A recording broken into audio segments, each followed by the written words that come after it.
calcul de ces droits au chômage. Par exemple, que la période de référence de ce calcul ne soit plus de 28 mois, mais de 12 mois. Ou encore que ces allocations ne soient versées qu'en fonction des jours effectifs de travail. Résultat, un salarié qui aura travaillé seulement la moitié du temps touchera moins d'allocations qu'un salarié qui a travaillé à temps complet. Merci Jennifer. Alors c'est dans le débat, il y a énormément de réactions, on va en entendre quelques-unes, côté syndical, côté politique, mais d'abord, votre sentiment à vous, c'est le principe de responsabilité ou c'est trop de sévérité pour les chômeurs?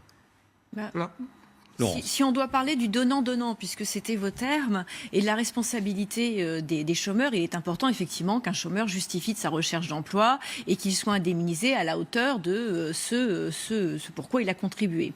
Ceci étant, le donnant-donnant, ça doit être aussi quelque chose que doit proposer Pôle emploi. C'est pas uniquement donner une indemnité, c'est aussi être responsable quant à la qualité des offres qui sont proposées. Et ce qu'on peut reprocher à Pôle emploi, c'est qu'on trouve sur leur site des offres qui sont complètement aberrantes, avec des niveaux de rémunération qui sont beaucoup plus bas par rapport aux compétences, à l'expérience et au niveau de diplôme des chômeurs. Donc il y a aussi cette question-là qui est à se poser, c'est-à-dire qu'avec le niveau de chômage, notamment de chômage permanent qu'on rencontre en France, aujourd'hui les employeurs en profitent pour baisser les niveaux de rémunération face à des compétences des salariés qui sont toujours plus importantes. Donc il va y avoir aussi cette problématique-là qui est de vérifier la qualité des offres qui sont proposées par les employeurs, parce que pour que ces offres soient pourvues, il va falloir qu'elles correspondent réellement aussi aux compétences des salariés.